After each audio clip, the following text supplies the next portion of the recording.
सिद्धि मित्तल जी। राधे राधे। राधे राधे महाराज जी। महाराज जी, माला से जपना और हर समय उठते बैठते जपना, क्या दोनों का समान फल है? अगर माला का नियम नहीं लिया पर उठते बैठते नाम जप मन में चलता रहा तो उससे भी उद्धार होएगा? शायद नहीं, उद्धार की तो सवाल ही नहीं। ये तो बहुत सिद्ध पद्धति है। ये तो माला से भी श्रेष्ठ पद्धति है। श्वासों की माला से यदि हम प्रभु का नाम जपने लगे, उठते बैठते चलते फिरते, यही मतलब आखिरी स्थिति यही होती है कि माला रख जाता है, चिंतन चल रहा है। पर इसमें देखना है कहीं मन हमारा धोखेबाजी तो नहीं कर रहा कि माला से है तो अब 108 माला, अगर हमने माला पकड़ ली तो 108 बार नाम तो जपना ही पड़ेगा। पूरी माला करने के लिए 108 बार, अब उसमें मन भागे चाहे जो कुछ हो, नाम जप करना। तो अगर हम नए साधक हैं, अभी प्रारंभ, तो हमको गणना से जप करना चाहिए कि हम 50,000 जप किए, आज 60,000 जप किए, आज 70,000 जप किए। अगर मन हमारा ईमानदारी से भजन में उठते बैठते चलते फिरते लग रहा है तो बहुत अच्छी पद्धति है। और ये माला के बाद यही स्थिति प्राप्त होती है कि उठते बैठते खाते पीते चलते फिरते हर समय प्रभु का मंगलमय नाम स्मरण करना, ये तो बहुत सिद्ध पद्धति है, इसमें कोई संशय नहीं है। कृष्णांशी शर्मा जी। राधा वल्लभ श्री। श्री हरिवंश महाराज जी। महाराज जी, आपकी और श्री जी की कृपा से तथा नाम जप से हमें भगवत प्राप्ति तो हो जाएगी महाराज जी, पर निकुंज वपु सहचरी स्वरूप प्रिया प्रीतम के चरण की सेवा कैसे मिलती है? लाडली जी की कृपा से हो तो लाडली जी कृपा करें, उन्हीं से रो, लाडली जी से रो। तो वैसे कैसे पापी क्यों न हो, हरिवंश नाम जो ले, अलक लड़ैती रीझ के महल खवासी दे। यदि हम राधा वल्लभ श्री हरिवंश, राधा वल्लभ श्री हरिवंश हर समय जपते रहेंगे तो राधा वल्लभ लाल जी कृपा करेंगे, लाडली जी कृपा करेंगे, हमें दासी पद मिल जाएगा, हमें श्री जी की सहचरी पद मिल जाएगा। तो हमको ज़्यादा चिंता नहीं करनी, चिंतन करना है, हर समय नाम जप करना। देखो, पहले तो ये सब छोड़ो कि हमें वैकुंठ जाना है कि निकुंज जाना है कि हमें, ये सब छोड़ो। पहले हमको वर्तमान में देखना कि हम प्रभु को भूले ना, बस। खास बात जो पकड़नी अपनी, वो तो प्रभु की तरफ की बात है कि मुझे कहाँ भेजते हैं, नरक भेजते हैं कि परम पद भेजते हैं कि निकुंज भेजते हैं, ये उनका विषय है। हमारा विषय है कि हम वर्तमान के इस मिनट को प्रभु के सुमिरन से खाली न जाने दें। राधा वल्लभ, राधा वल्लभ, राधा वल्लभ श्री हरिवंश, राधा राधा राधा राधा। तो निश्चित जहां प्रभु तुम्हारी भावना देखेंगे वहीं पहुंचा देंगे। तुम्हारी भावना में निकुंज में जाओ, निकुंज में पहुंचा दें। तुम्हारी भावना गोलोक धाम जाओ, गोलोक में, वैकुंठ धाम जाओ, वैकुंठ। वो अंदर जानने वाले हैं ना, जो इच्छा करी हो मन माही, हरि प्रसाद कछु दुर्लभ नाही। बस जरूरत है हमें भजन की। वर्तमान का समय हमारा भूत भविष्य के चिंतन में ना जाए, वर्तमान का समय हमारा भगवत चिंतन में जाए, यही हमारी सबसे बड़ी बात रहेगी। हमको आगे की कुछ नहीं सोचना, पीछे जो हो गया कुछ नहीं सोचना, वर्तमान को संभालना है। वर्तमान में राधा राधा बोला तो पीछे जो भूत है वो पवित्र हो गया, जिसमें हमारे पाप हुए, और भविष्य है वो मंगलमय हो जाएगा। वर्तमान को हमें संभालना है, हमें भूत भविष्य की चिंता नहीं करनी कि हमें निकुंज जाना है कि नहीं जाना है, वो श्री जी जाने। हमारा कर्तव्य है श्री जी को भूले ना, हर समय उनका नाम सुमिरन करते रहे। प्रभा गगर जी। राधे राधे। राधे राधे महाराज जी, आपके चरणों में कोटि कोटि प्रणाम। महाराज जी, जब हम जनहित में निस्वार्थ भाव से समाज के लिए कुछ करना चाहते हैं, उसमें भी बहुत अड़चने आती हैं महाराज जी, ऐसी परिस्थिति में क्या करना चाहिए? अड़चने नहीं आती हैं, हमारी चाहत को विक्षेप पहुंचता है। अगर हम निष्काम भाव से किसी की सेवा करें तो अड़चन नाम की चीज नहीं। हमें बताओ, अड़चन तब आती है जब अंदर से हमारे कामना होती है, हम आपको पानी पिलावें और आप हमको थैंक यू बोलें। अगर इतनी चाहत है तो आपका परोपकार नहीं हुआ और आपको परोपकार करने में विक्षेप लगेगा। अगर आपकी ये बात है कि नेकी कर दरिया में डाल, मुझे आपसे कोई मतलब नहीं है, मैं केवल भगवान की आज्ञा से आपका परोपकार करता हूँ, बस कोई मतलब नहीं, हमें कोई विक्षेप ही नहीं पड़ेगा, कोई विक्षेप नहीं पड़ेगा। आप हमें बताओ इसमें क्या विक्षेप पड़ेगा?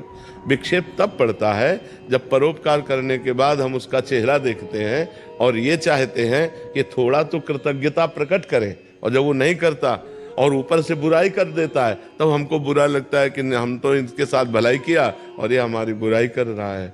नहीं, ये सही परोपकार नहीं हुआ।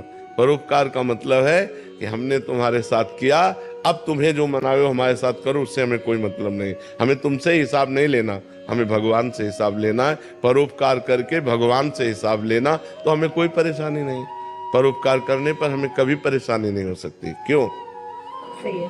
हाँ, ठीक है। डॉक्टर हितेश चंद्र ठक्कर जी, राधे राधे महाराज जी। महाराज जी, आप कह रहे हैं कि आपका एक छोटा सा हॉस्पिटल है, वहाँ मतलब ये बहुत कम शुल्क में इलाज करते हैं और निराधार महिलाओं के रहने और खान पान की व्यवस्था भी करते हैं। महाराज जी कह रहे हैं कि कहीं से भी हेल्प नहीं लेते, बस ठाकुर जी को चिट्ठी डाल देते हैं, कोई खुद से आके हेल्प कर देता तो कर देते हैं। महाराज जी, कभी कभी लगता है कि डर भी लगता है कि जब हमें जरूरत पड़ेगी तो हम मदद कैसे मांगेंगे, या मतलब जरूरत ऐसी कभी स्थिति, अभी कभी ऐसी स्थिति ही नहीं आएगी।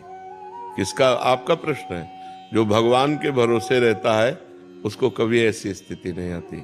जो किसी से हेल्प नहीं मांगता, एकमात्र भगवान का भरोसा रखता है, उसको जब जरूरत पड़ती है तो स्वयं भगवान निर्वाह करते हैं। ये हम अपनी अनुभव की बात कहते हैं। अन मांगे आगे आवेगो, जो पल लागे पल को, श्री स्वामी हरिदास जी कहते हैं। यदि बिहारी जी का भरोसा है, यदि प्रभु का भरोसा है, तो बिना मांगे व्यवस्था हो जाएगी। और जब आवश्यकता है, कोई नहीं दे रहा, उस समय भगवान पूरा करेंगे।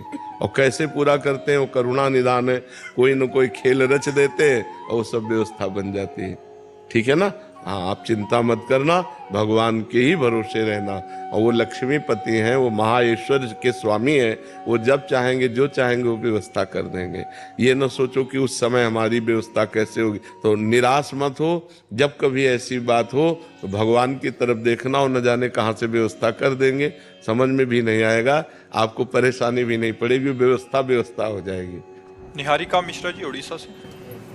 महाराज जी, आप कह रहे हैं कि आप भी एक मेंटल इलनेस सेंटर में काम करते हैं, जहां रास्ते में जो लोग होते हैं उनको पकड़ के, उनको जो नहा नहीं सकते, खा नहीं उनके पास, बहुत तो महाराज जी पर वो गुस्से में कभी गाली देते हैं, कभी बद्दुआ दे देते हैं, तो महाराज जी वो हमारे ऊपर लगेगी? अरे नहीं, नहीं, नहीं। जैसे छोटा बच्चा अपने माँ की चपत मार देता है, जैसे छोटा बच्चा अपने पिता की दाढ़ी, ऐसे वो छोटे बच्चे जैसे हैं, उनकी तो कोई भी बात उनकी बुरी नहीं। उनको स्नान, ये बहुत हम प्रणाम करते हैं आपको, जो गली कूचों में वृद्ध जन पड़े हैं, जिन विक्षिप्त हो चुके हैं, जो असमर्थ हैं, अगर उनकी वास्तविक सेवा आप करते हैं तो आप धन्य हैं। ये भगवत प्राप्ति के योग्य साधन है। नाम जप कीजिए और उनमें भगवत भावना से आराधना कीजिए।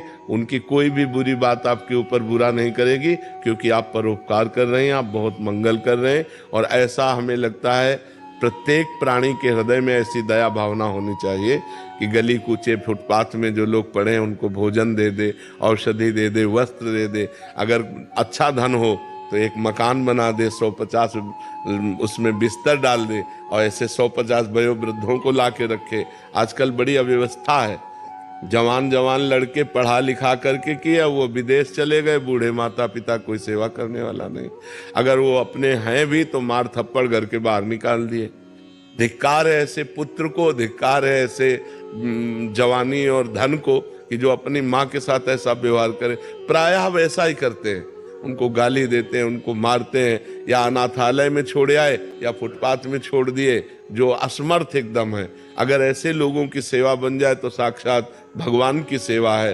वृद्धों की सेवा, बहुत बीमारों की सेवा, ये बहुत लाभदायक है। सबको करना चाहिए, जब जहाँ जिसको अवसर मिले करना चाहिए। इससे समस्त पाप नष्ट हो जाते हैं और भगवान की कृपा प्राप्त होती है। लता गौतम जी, दिल्ली से। गुरुदेव, आपके चरणों में कोटि कोटि प्रणाम। महाराज जी, आप कह रहे हैं कि आपके पति ने किसी से 50,000 की धनराशि ली थी 22 वर्ष पहले, बट जिनसे ली थी वो व्यक्ति कोरोना में चले गए, और मेरे पति भी 1 साल पहले नारायण धाम को चले गए। महाराज जी, अब समझ नहीं आ रहा, उन व्यक्ति का कहीं परिचय नहीं है, बट उस धन का अभी मेरे को चुकाना चाहिए, और किस स्वरूप में? हाँ, गौ सेवा में दे देना चाहिए। गौशाला में गौ सेवा में दे देनी चाहिए, तो वो उनको प्राप्त हो जाएगा। उनका नाम लेके दे दें? हाँ, उनका नाम, जिनको देना है ना, उनकी भावना करके गौ सेवा में दे दो। वो सरकारी गौ सेवा भगवान की सेवा है ना, वो भगवान के पास पहुंचेगा, भगवान उनको देंगे, आप ऋण मुक्त हो जाएंगी। अगर गौ सेवा में दे दीजिए, जहाँ गौशाला हो गौ सेवा होती हो वहाँ चारा पानी ऐसे पवा दीजिए, चारा ले जाके पवा दीजिए या पैसा दे दीजिए, वो अपने अनुसार प्रयोग कर लेंगे। सत्येंद्र कुमार जी। राधे राधे। राधे राधे महाराज जी। महाराज जी, मेरा मन हमेशा चलायमान रहता है। सबका मन चलायमान रहता है, तुम्हारा ही थोड़ी, तुम्हारा ही अकेले थोड़ी, सबका विश्व में सबका चलायमान रहता है। रुकता उसी का है जो योगी है, जो भजनानंदी है, जो भक्त है, वही मन को रोक पाता नहीं, सबका मन चलायमान रहता है।